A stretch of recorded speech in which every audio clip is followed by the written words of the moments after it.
been taking us through, and as I've been reading and studying the scripture portions about the life, death, crucifixion, and the resurrection of Jesus Christ, there have been so many things that I've learned that I've put together and I've been sharing with all of you. And we're on the letter N this morning. Last 2 weeks we looked at the magnification of the Father's will. For this morning's meditation, as we look at the cross, 2 Corinthians chapter 5 and verse 17. 2 Corinthians 5 അധ്യായം അതിൻ്റെ 17 വാക്യം നമുക്ക് വായിക്കാം. The next thing that we want to meditate on is at the cross there is a newness in creation. ക്രിസ്തുവിൻ്റെ ക്രൂശിൽ കടന്നു വരുമ്പോൾ, അല്ലെങ്കിൽ ക്രിസ്തുവിൻ്റെ ക്രൂശിനോട് നമ്മൾ അടുക്കുമ്പോൾ, ആ അനുഭവത്തിൽ നമ്മൾ പങ്കാളികളാകുമ്പോൾ അവിടെ ഒരു പുതുമ സൃഷ്ടി ഉണ്ടാകുന്നുവെന്ന് നമുക്ക് ഈ വാക്കിൽ നിന്ന് മനസ്സിലാക്കുവാൻ സാധിക്കുന്നു. There are 4 divisions that we can see in this verse. The first one is, therefore if anyone is in Christ. ആകിയാൽ ഒരുവൻ ക്രിസ്തുവിലായാൽ, അതാണ് ആ വാക്യത്തിൻ്റെ ആദ്യ ഘട്ടം. The second division is, he is a new creation. എന്ത് സംഭവിക്കുന്നു? അവനൊരു പുതിയ സൃഷ്ടിയാകുന്നു. The third thing, the old has passed away. പഴയത് മുഴുവനും കഴിഞ്ഞുപോയി. And the fourth division that we see in that verse is, behold, the new has come. ഇതാ അത് പുതുതായി തീർന്നിരിക്കുന്നു. ഇങ്ങനെ 4 ഘട്ടങ്ങളാണ് ആ വാക്യത്തിൽ നമുക്ക് കാണുവാൻ സാധിക്കുന്നത്. നമുക്ക് സമയത്തോടനുബന്ധിച്ച്, സമയം അനുവദിക്കുന്ന അനുസരിച്ച് ഈ വാക്യം നമുക്ക് പഠിക്കാം. Let's look at the first part of it. Therefore if anyone is in Christ, he is a new creation. എന്താണ് അതിൻ്റെ അർത്ഥം? What does it mean to be in Christ? ക്രിസ്തുവിൽ ആകുക എന്ന് പറഞ്ഞാൽ അതിൻ്റെ അർത്ഥം എന്താണ്? The Amplified Version gives you a description of what this verse is. This is how the version reads. Therefore, if anyone is in Christ, that is to say, grafted in, joined to him by faith in him as Savior. ആരെങ്കിലും ക്രിസ്തുവിലാണെങ്കിൽ അതിൻ്റെ അർത്ഥം നമ്മളെ ഒട്ടിച്ച് ചേർത്ത് രക്ഷകനായ യേശുവിലുള്ള വിശ്വാസത്താൽ ദൈവത്തോട് ചേർന്നിരിക്കാൻ ലഭിക്കുന്ന അനുഭവം, അതാണ് ക്രിസ്തുവിൽ ആകുക എന്ന് പറയുന്നത്. And that's the way we should look at it. നമുക്കെല്ലാവർക്കും അറിയാവുന്നൊരു വാക്യമാണ്, ഒരുവൻ ക്രിസ്തുവിലായാൽ. എന്താണ് ക്രിസ്തുവിലാകുക എന്ന് പറയുന്നത്? ക്രിസ്തുവിനോട് കൂടെ ചേർക്കുന്ന ആ വിശ്വാസത്തിൽ ദൈവത്തോട് അടുക്കുന്ന ഒരു അനുഭവമാണ് ഇവിടെ പൗലോസ് ഉദ്ദേശിക്കുന്നത്. And Paul gives us that same description in the book of Romans, in the letter to the Romans in chapter 11. ആ ഒരു ചിത്രം, ദൈവത്തോട് കൂട്ടിച്ചേർക്കുക, ദൈവത്തോട് ഒട്ടിച്ചേർക്കുക, ദൈവത്തിലുള്ള വിശ്വാസത്താൽ ദൈവ കുടുംബത്തോട് യോജിക്കുക, ആ ഒരു ചിത്രം റോമാലേഖനം 11 അധ്യായം പൗലോസ് നല്ല വിശദീകരണമായി നമ്മളെ പഠിപ്പിക്കുന്നുണ്ട്.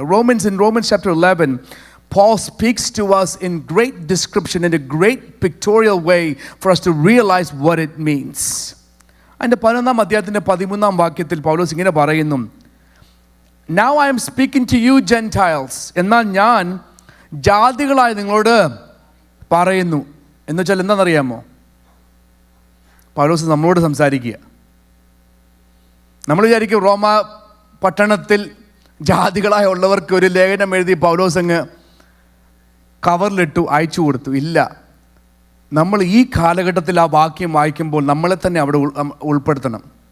Paul is saying, now Gentiles, I am speaking to you. I'm writing to you. ജാതികളായ നിങ്ങളോട് ഞാൻ പറയുന്നു. And so right before that he talks about how much rejection Christ the Messiah experienced as a result of the unbelief of the Israelites. അതിന് തൊട്ട് മുമ്പ് Israel മക്കൾ തങ്ങളുടെ അവിശ്വാസം മുഖാന്തരം ക്രിസ്തുവിനെ അവർ തിരസ്കരിച്ചു എന്നുള്ള യാഥാർത്ഥ്യം പറഞ്ഞതിന് ശേഷം പൗലോസ് പറയുവാണ്, എനിക്കിനി നിങ്ങളോടൊരു കാര്യം പറയാനുണ്ട്. Gentiles, I want to tell you something. In verse 17 നമുക്കൊന്ന് വായിക്കാം. ആ അധ്യായത്തിലെ 17 വാക്യം നമുക്കൊന്ന് വായിക്കാം.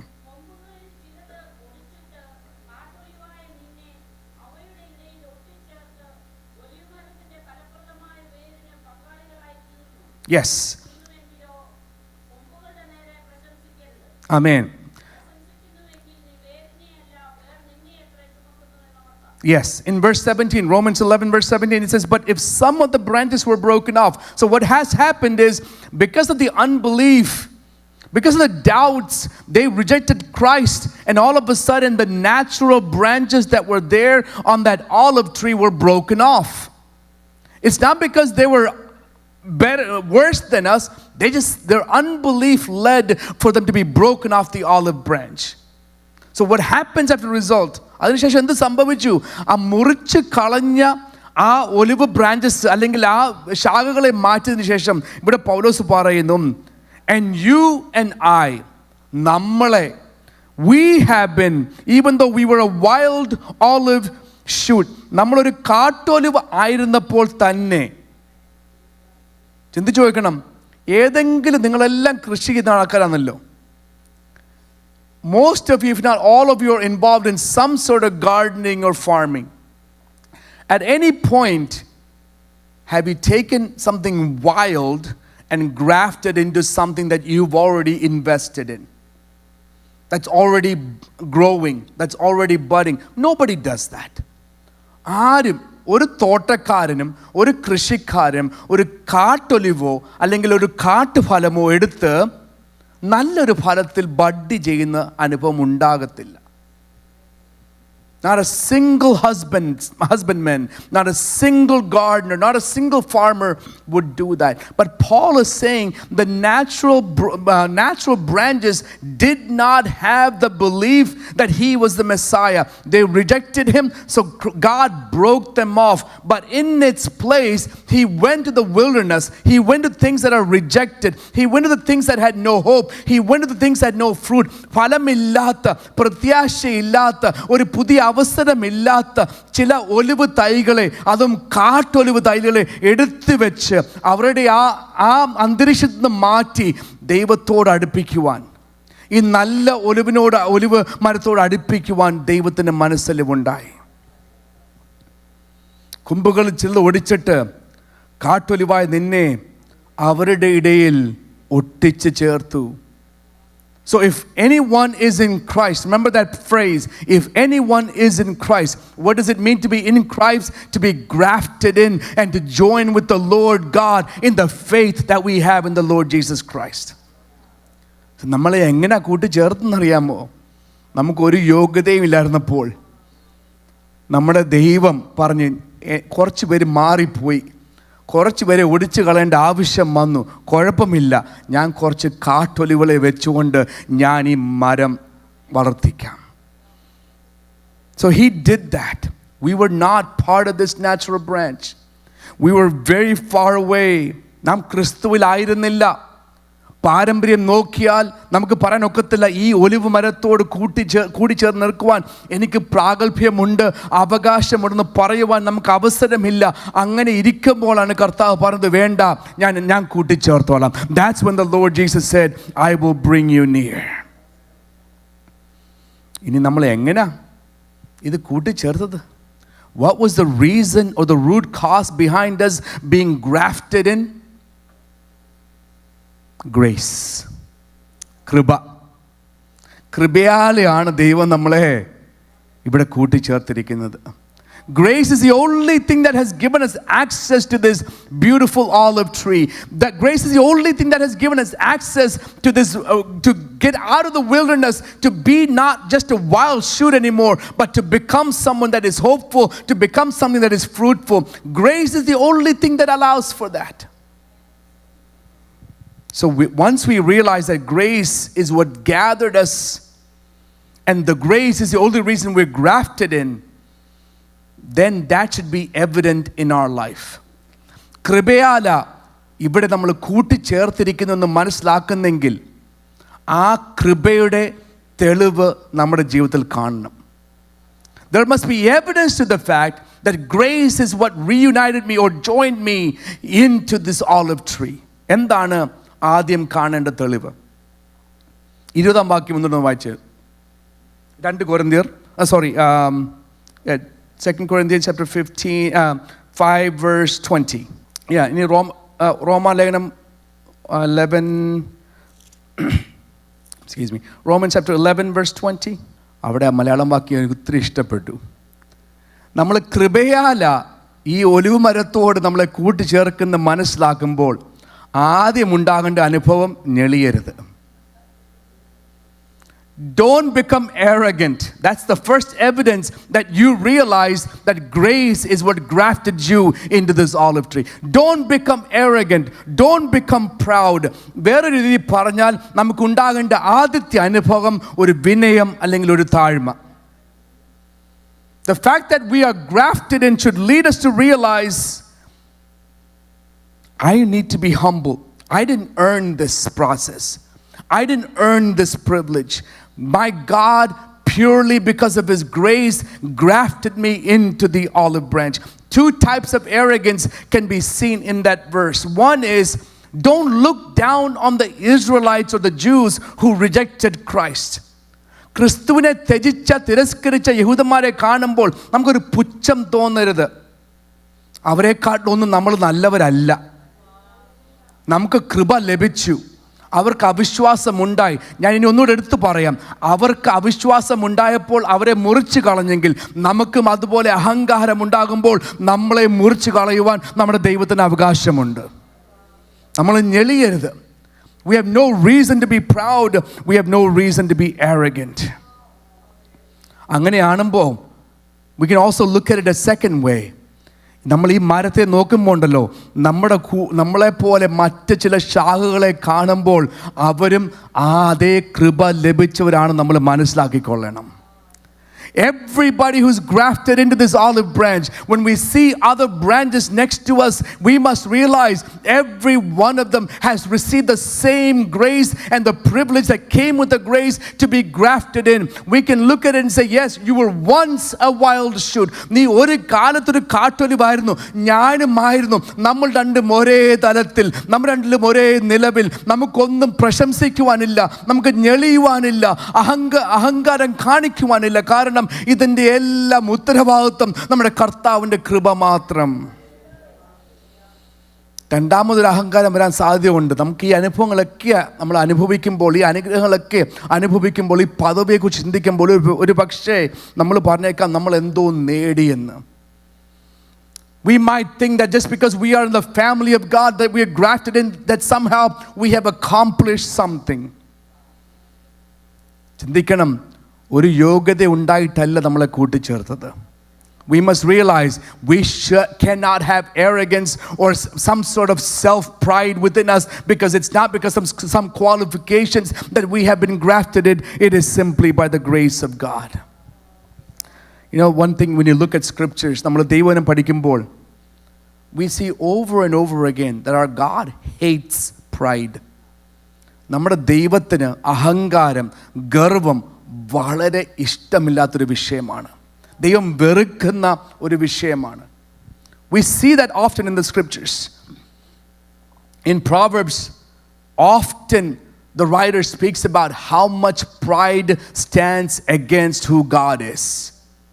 അഹങ്കാരമുണ്ടെങ്കിൽ, ഗർവമുണ്ടെങ്കിൽ, സദൃശവാക്യങ്ങളിൽ എഴുത്തുകാരൻ പറയുന്നു എത്രത്തോളം ദൈവം അതിനോട് എതിർത്ത് നിൽക്കുന്നു കാണുവാൻ സാധിക്കുന്നു.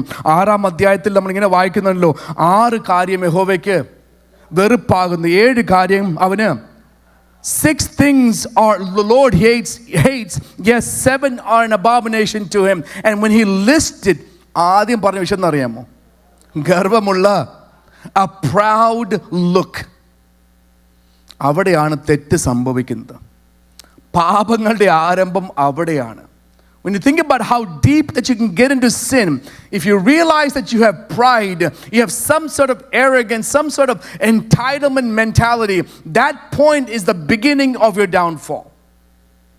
So in the writer of Proverbs says, Solomon says, 6 things the Lord hates, 7 things are an abomination to him. And the first thing he mentions is if you have a pride look, the way you look at yourself, the way you look at others, the way your perspective is shaped, the way you perceive others, the way your thoughts are formed. If anything is based on pride, Solomon says God hates that condition. യാക്കോബിൻ്റെ ലേഖനത്തിൽ യാക്കോബ് ഇങ്ങനെ പറഞ്ഞു, ദൈവം നിഗളികളോട് എതിർത്ത് നിൽക്കുകയും താഴ്മയുള്ളവർക്ക് കൃപ നൽകുകയും ചെയ്യുന്നു. God opposes the proud and gives grace to the humble. That's found in James chapter 4 and verse 6. അത് ശരിയല്ലയോ? Is it true? ദൈവം നിങ്ങളോട് എതിർത്ത് നിൽക്കുന്നുണ്ടോ? Is God opposing the proud? Is God standing with those who are humble? I will take you to a church service. I'll give you an example of how this worked out. രണ്ടുപേരേ ഉള്ളൂ ആരാധനയ്ക്ക്. They both came to the temple. ആ രണ്ടുപേരുള്ളപ്പോഴും അടുത്തിരിക്കാനുള്ള മനോഭാവം ഇല്ല. ഒരാൾ ഫ്രണ്ടിൽ പോയിരുന്നു, ഒരാൾ ബാക്കിൽ വന്നിരുന്നു.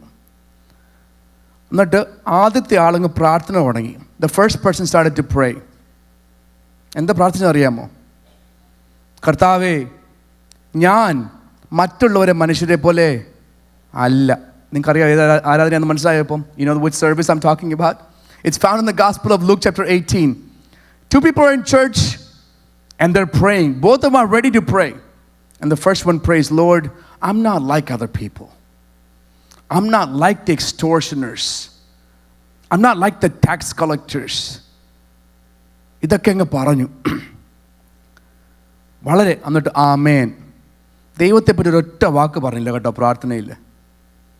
Not a single word about God except to say, oh God, in the beginning. നമ്മുടെ എല്ലാം പ്രാർത്ഥനയ്ക്കും സാക്ഷിയൊക്കെ ചിലപ്പോൾ നമ്മളൊക്കെ ശരി വരത്തില്ല. ചിലരൊക്കെ എഴുന്നേറ്റിരിക്കുമ്പോൾ പറയുന്നുണ്ട്, സ്റ്റേജിൽ പ്രത്യേകിച്ച് എവിടെ തുടങ്ങണം എവിടെ അവസാനിക്കണമെന്ന്. I heard many people say that. I don't know where to start, I don't know where to end. ഈ രണ്ട് വ്യക്തികൾ പ്രാർത്ഥിച്ച പോലെ I remember hearing a story. There was a church in Kerala, I believe it was. And one Sunday, two people that usually sit next to each other, they had a disagreement. So the next Sunday, they didn't sit next to each other. One person sat in the usual seat in the back, and the other person went forward. മുന്നേ പോയിരുന്നു. And it came for testimony time. And the person who sits in the front stands up. അവിടെ ആ മുന്നേ ഇരുന്ന സഹോദരൻ എഴുന്നേറ്റ് പറഞ്ഞു, കർത്താവേ, സഹോദരന്മാരെ, ഒരു കാര്യം ഞാൻ ചെയ്യുന്നു, പിൻപിലുള്ളത് മറന്ന് മുൻപിലേക്ക് പോകുന്നു. Brothers, one thing I do, forgetting what's behind and moving forward. After a while, the person in the back's turn came for testimony. പുറയിരുന്ന വ്യക്തിയുടെ സാക്ഷ്യത്തിന് സമയം വന്നു. And he got up and said, എന്നെ സന്തോഷിപ്പിച്ചൊരു വാക്യമുണ്ട്. There's a verse that comforted me. Psalms 51 verse 3. എൻ്റെ ലംഘനങ്ങളെ ഞാൻ അറിയുന്നു, എൻ്റെ പാപം എപ്പോഴും എൻ്റെ മുമ്പിലിരിക്കുന്നു. ഇങ്ങനെയൊക്കെയാണ് നമ്മുടെ സാക്ഷ്യം അല്ലേ? ഈ രണ്ടുപേര് ആദ്യത്തെ ഒന്ന് പ്രാർത്ഥിക്കുക. Two people are coming to pray. One person is saying, Lord, I know who I am.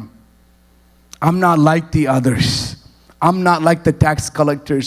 I'm not like the extortioners. ഇതെല്ലാം പറഞ്ഞു ആമേൻ. ഇത് കേട്ട് പുറയിൽ നിന്ന് ആ ചുങ്കക്കാരൻ പ്രാർത്ഥിച്ചു, കർത്താവേ, ഈ പാപിയെ അടിയനോട് കരുണ കാണിക്കണമേ. Lord, have mercy upon this sinner. ഏത് പ്രാർത്ഥനയാണ് കർത്താവ് കേട്ടത്? The Lord heard the prayer of a humble man. മറ്റേ വ്യക്തി നല്ല ദീർഘമുള്ള പ്രാർത്ഥനയാ. മറ്റേ വ്യക്തി ഒത്തിരി നല്ല ഗുണങ്ങൾ പറയുവാനുണ്ട്. The other person has a lot of good things to say, has a lengthy prayer, has eloquent words, all of that is happening. But this person behind in the back has only one sentence to say, Lord, have mercy on this sinner. And Jesus Christ said, the one who prayed with a broken heart, with a humble mindset, he went home justified. അങ്ങനെ പ്രാർത്ഥിച്ചവൻ നീതി ലഭിച്ച് ഭവനത്തിൽ കടന്നുപോയി. God opposes the proud and he stands and gives grace to the humble. ദൈവം നിഗളികളോട് എതിർത്ത് നിൽക്കുകയും താഴ്മയുള്ളവർക്ക് കൃപ നൽകുകയും ചെയ്യും. ദൈവം നമ്മളെ ഒട്ടിച്ചേർത്തിരിക്കുന്നത് കൊണ്ട്, കൃപയാൽ നമ്മളെ ഒട്ടിച്ചേർത്തിരിക്കുന്നത് കൊണ്ട് നമുക്ക് നിഗളിക്കുവാൻ, നമുക്ക് ഞെളിയുവാൻ ഒരു കാരണവുമില്ല എന്ന് നമ്മൾ മനസ്സിലാക്കണം. We must realize that we have no reason to have any sort of pride or arrogance. നമ്മുടെ പ്രാർത്ഥന എപ്പോഴും നമ്മുടെ പര്യാപ്തയെക്കുറിച്ചും നമ്മുടെ ആശ്രയത്തെക്കുറിച്ചും നമ്മുടെ ആത്മവിശ്വാസത്തെക്കുറിച്ചുമാണെങ്കിൽ നമ്മൾ മനസ്സിലാക്കിക്കൊള്ളണം, നമുക്ക് ചില അഹങ്കാരങ്ങൾ കൂടിയിട്ടുണ്ട്. If our prayer is always focused on self-sufficiency and self-satisfaction, self-trust and self-confidence, we must realize arrogance has set in. But if our prayer is, Lord, you are enough. ദൈവമേ അങ്ങ് മതി എനിക്ക്. Lord, my trust is in you. കർത്താവേ, എൻ്റെ ആശ്രയം അങ്ങിലാണ്. My confidence is in you. എൻ്റെ ഉറപ്പ് അങ്ങിലാണ്. അങ്ങനെ പറയുവാൻ പ്രാർത്ഥിക്കുവാൻ സാധിക്കുന്നെങ്കിൽ അതിൻ്റെ അർത്ഥം നമ്മൾ ആരാണെന്ന് നമ്മൾ പൂർണ്ണമായി മനസ്സിലാക്കിയിട്ടുണ്ട്. We know we're nothing without the grace of God. നമ്മുടെ കർത്താവിൻ്റെ കൃപയില്ലായിരുന്നെങ്കിൽ നമ്മൾ ഒന്നുമില്ല എന്ന് സമ്മതിക്കുന്ന ഒരാൾക്ക് പറയാൻ സാധിക്കുന്നത്, കർത്താവേ, you are enough. You are sufficient. I have nothing within me. ഇനിയും രണ്ടാമത്തെ, നമ്മൾ ഞെളിയാതിരിക്കേണ്ട രണ്ടാമത്തെ കാരണം, ആ 18-ാം വാക്യം വായിച്ചേ, Romans 11:18. നമ്മളാ ചിന്തിക്കണം കേട്ടോ. എന്തെങ്കിലും ഞെളിയുവാൻ ഒരു ചിന്ത വന്നെങ്കിൽ ഓർത്തോളണം, നമ്മളല്ല അവിടെ നിർത്തിയിരിക്കുന്നത്, ആ വേരാണ് നമ്മളെ നിർത്തിയിരിക്കുന്നത്. If there's any pride comes in, if there's any inclination of arrogance that comes into our heart, we must realize Paul is saying, don't have the pride, don't boast, don't feel superior. Remember, you're not supporting the root is supporting you. നമ്മൾ ചിന്തിക്കുന്നുണ്ട് അങ്ങനെ. നമ്മൾ പാടുമല്ലോ, നിന്നതല്ല ഞാൻ, ദൈവം നമ്മെ നിർത്തിയതാ. പാടാൻ എളുപ്പം, നമ്മൾ അതിൻ്റെ ആഴം മനസ്സിലാക്കുന്നു. Do we understand the depth of what we're singing when we say, Lord, I'm not standing on my own. You've held my hands. കർത്താവേ, അങ്ങ് എന്നെ കരം പിടിച്ചതുകൊണ്ടാണ് നിലനിന്ന് പോയത്. Lord, there have been so many sins and temptations and weaknesses in my thoughts, in my words, in my actions. I have hurt you. How many times, കർത്താവേ, ഞാൻ എത്രത്തോളം അങ്ങയെ വേദനിപ്പിച്ചു. എന്നിട്ടും ഇന്ന് പകൽക്കാലം കണ്ണു തുറക്കുവാൻ സാധിച്ചത് വേറെ ഒന്നുമല്ല നാഥ, അങ്ങനെ നിർത്തിയതുകൊണ്ട്, അങ്ങ് എനിക്ക് ശ്വാസം തന്നതുകൊണ്ട്, അങ്ങ് എൻ്റെ കണ്ണ് തുറന്നതുകൊണ്ട്, നാഥനെ, നിന്നതല്ല ഞാൻ, അങ്ങ് ഞങ്ങളെ നിർത്തിയതാണ്. Lord, you sustained us. Lord, you held our hands. Lord, you gave us one more opportunity. But if he were to account for the sins, എൻ്റെ ഓർമ്മശേഖരൻ 130-ാം സങ്കീർത്തനം പറയുന്നു, കർത്താവേ, അങ്ങ് അകൃത്യം കണക്കിട്ടാൽ ആര് നിൽക്കും? Lord, if you were to count the iniquities, who can stand? I believe found in Psalms 130 verse 3 or 4. ചിന്തിച്ചു നോക്കിയേ, കർത്താവ് നമ്മുടെ ഇന്നലത്തെ അകൃത്യങ്ങളൊന്ന് കണക്കിട്ടായിരുന്നെങ്കിൽ, ദഹിപ്പിക്കുന്ന അഗ്നി ആ ഒരു കണ്ണുകൊണ്ട് നമ്മളെ അങ്ങനെ ഒന്ന് നോക്കിയിരുന്നെങ്കിൽ, if the consuming fire who God is, in that power, in that perspective, looked unto us just for the transgressions in our life, just for the last 24 hours, which one of us could stand? നമുക്ക് ആർക്ക് നിൽക്കുവാൻ സാധിക്കും? There is nobody. We must realize we're not supporting the root is supporting us. ഈ വേരാണ് നമുക്ക് ആവശ്യമായ പോഷകങ്ങൾ തരുന്നത്. The root is what gives us the nourishment that we need. The root is what finds us what we require and supply it to us. The root is what enables us to become fruitful, not something that we have innately built in. The root is what holds us together in the midst of the storms. നമ്മുടെ ജീവിതത്തിൽ കടന്നു വരുന്ന കൊടുങ്കാറ്റുകളുടെ നടുവിൽ നമ്മളെ പിടിച്ചു നിർത്തുന്നത് നമ്മുടെ ബലമല്ല, ആ വേരെത്രത്തോളം ആഴമായിരിക്കുന്നു, ആ വേരെത്രത്തോളം ബലത്തോടിരിക്കുന്നു, ആ വേരാണ് നമ്മളെ നിർത്തുന്നതെന്ന് നമ്മൾ ഒരിക്കലും മറന്നു പോകല്ല. It is the goodness of the root that leads us to become fruitful, not our own goodness.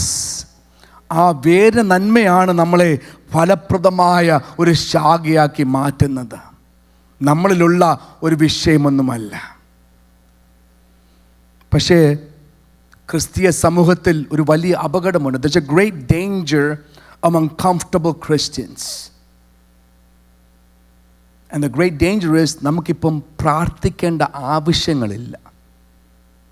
ദൈവ ആശ്രയം എന്ന് വളരെ അത്യാവശ്യമാണെന്ന് ചിന്തിക്കുന്ന വളരെ ചുരുക്കം പേരെ കാണത്തുള്ളൂ. കാരണം എന്നറിയാമോ, നമുക്ക് ഇന്നത്തേക്കും നാളത്തേക്കും അടുത്ത ആഴ്ചത്തേക്കും അടുത്ത മാസത്തേക്കുമുള്ള എല്ലാം നമ്മൾ കരുതി വെച്ചേക്കുക.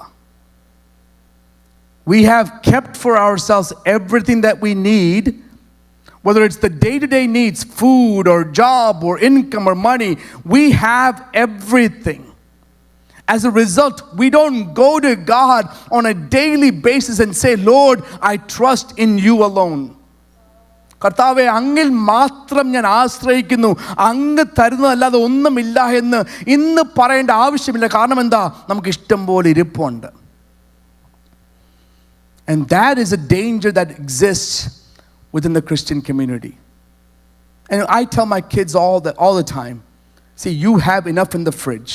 And sometimes when you feel like that's not what you want, you have money to go get what you want also. അതുകൊണ്ട് എന്താ, there's never been a time in their life where they had to pray for a pencil even. ഒരു പെൻസിലിന് വേണ്ടി പ്രാർത്ഥിക്കേണ്ട ഒരവസരം പോലും അവരുടെ ജീവിതത്തിൽ ഉണ്ടായിട്ടില്ല. But think about it, just one generation back. ഒരു തലമുറ ഒന്ന് പിന്നോട്ട് ചിന്തിച്ചു നോക്കിയേ. My parents have told me many stories. My dad has told me many stories. ഒരു നിക്കർ ഇട്ടുകൊണ്ട് വേണം ഒരു വർഷം സ്കൂളിൽ പോകാൻ. One pair of shorts, one pair of clothing, one pair of outfit for a church, and you wash and reuse and wash and reuse. When something was needed, the only thing they knew was to go sit in the presence of God and pray. But that mentality has changed. Why?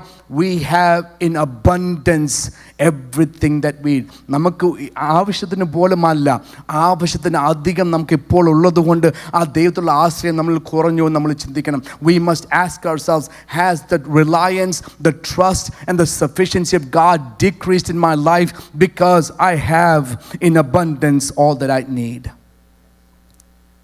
ഇതൊരു സഭയിലും സംഭവിക്കാം. This mindset can also come into a church, and that's also danger within the church. വെളിപ്പാട് പുസ്തകത്തിൽ ലവോദിക്ക സഭയെ നോക്കിയിട്ട് കർത്താവ് ഇങ്ങനെ പറഞ്ഞു, looking at the Laodicean church in the book of Revelation chapter 3, the Lord said, നിങ്ങളെ തന്നെ പറ്റി എന്താ പറയുന്നത് അറിയാമോ? ഞാൻ ധനവാൻ, ഞാൻ സമ്പന്നൻ, എനിക്ക് ഒന്നിനും മുട്ടില്ല. This is what the church in Laodicea is saying. I am rich, I am wealthy, I lack nothing. എനിക്ക് ഒന്നിനും മുട്ടില്ല. പക്ഷെ അങ്ങനെ ഒരു ചിന്താഗതിയുള്ളൊരു സഭയുണ്ടെങ്കിൽ നമ്മൾ മനസ്സിലാക്കിക്കൊള്ളണം, ആ സഭയുടെ പുറത്താണ് ക്രിസ്തു. If the church thinks in that way, we are big, we have enough, we have talents, we have abilities, we are rich, we are wealthy, we lack nothing. ദൈവമക്കളെ, ഈ സഭ അങ്ങനെ ഒരിക്കലും ചിന്തിക്കല്ല കേട്ടോ. എത്ര ആൾക്കൂട്ടം കൂടിയാലും, എത്ര കഴിവ് കൂടിയാലും, എത്ര പ്രാപ്തി കൂടിയാലും, എത്ര സമ്പത്ത് കൂടിയാലും നമ്മൾ ഒരിക്കലും പറയല്ല, കർത്താവേ ഞങ്ങൾ സമ്പന്നർ, ഞങ്ങൾ ധനവാന്മാർ, ഞങ്ങൾക്കൊന്നിനും മുട്ടില്ല. നമ്മൾ ഒരിക്കലും അങ്ങനെ ചിന്തിക്കരുത്. ആ ചിന്തിക്കുന്ന നിമിഷം കർത്താവ് വെളിയിൽ നിന്ന് മുട്ടേണ്ടി വരും. The moment we think that way, the Lord Jesus is outside and He's knocking at the door. Can you let me in? You feel like you're all sufficient, and I'm telling you, അതല്ല വിഷയം, അതല്ല യാഥാർത്ഥ്യം. യേശുക്രിസ്തു പറഞ്ഞു, ഞാൻ വെളിയിൽ നിങ്ങളൊരു കാര്യം പറയാം. I'll stand outside and tell you something. നിങ്ങളെ ഞാൻ വായിൽ നിന്ന് ഉമ്മിട്ട് കളയും. നിങ്ങൾ വിചാരിക്കും നിങ്ങൾ വളരെ സമ്പന്നർ, നിങ്ങൾക്ക് വളരെ സമ്പത്തുണ്ട്, നിങ്ങൾക്കൊന്നിനും കുറവില്ല. പക്ഷെ യേശുക്രിസ്തു പറയുവാണ്, ഞാൻ നിങ്ങളെ എൻ്റെ വായിൽ നിന്ന് ഉമ്മിട്ട് കളയും. അത് മാത്രമല്ല, നീ നിർഭാഗ്യനും അരിഷ്ടനും ദരിദ്രനും കുരുടനും നഗ്നനുമെന്ന് നീ അറിയുന്നില്ല. What a contrasting view of the same church. ഒരു സഭയെപ്പറ്റി വിപരീതമായ രണ്ട് കാഴ്ചപ്പാട്. അകത്തിരിക്കുന്നവർ പറയുന്നു, we're all good. Inside the church they're saying, we are well, we're healthy, we're wealthy, we lack nothing. പക്ഷെ സഭയുടെ നാഥൻ പുറത്തു നിന്നുകൊണ്ട് പറയുന്നു, നിങ്ങളെപ്പോലെ അരിഷ്ടരായവർ, No, there's no one wretched as you, no one miserable as you, no one poor as you, no one blind as you, no one naked as you. And that is the danger that the church world is going into. And people of God, we must realize we will never become self-sufficient. Our church is not victorious because we have 500 people coming together. Our church is victorious because the master of the church is inside this house. 500 പേര് കൂടുതലല്ല നമ്മുടെ സഭ വിജയമാകുന്നത്. പക്ഷേ വെളിയിൽ നിൽക്കാതെ നമ്മുടെ നാഥൻ അകത്ത് നിൽക്കുന്നുണ്ടെങ്കിൽ നമ്മൾ മനസ്സിലാക്കിക്കോളാം, ഒരു വ്യക്തി മതി, ആ സഭ ജയിച്ചുകൊള്ളും. നമുക്ക് ഞെളിയാനൊന്നും ഇല്ല കേട്ടോ. We have nothing to be arrogant about. We have nothing to be proud about. We must realize each and every one of us are grafted in.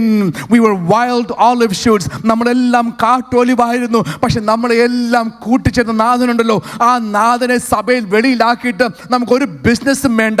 ആ സഭയുടെ നാഥൻ സഭയ്ക്കകത്തിരുന്നത് കൊണ്ട് തന്നെ നമ്മളെ വാഴുവാൻ, നമ്മളെ സന്ദർശിക്കുവാൻ, നമ്മളോട് സംസാരിക്കുവാൻ അവസരം കൊടുത്ത്, കർത്താവേ എന്നെ കൂട്ടിച്ചേർന്ന കൃപയ്ക്ക് നന്ദി എന്ന് പറയുവാൻ ഒരു മനോഭാവം നമുക്കുണ്ടെങ്കിൽ നമ്മുടെ സഭ വിജയമാകും, അത് വളരുകയും ചെയ്യും.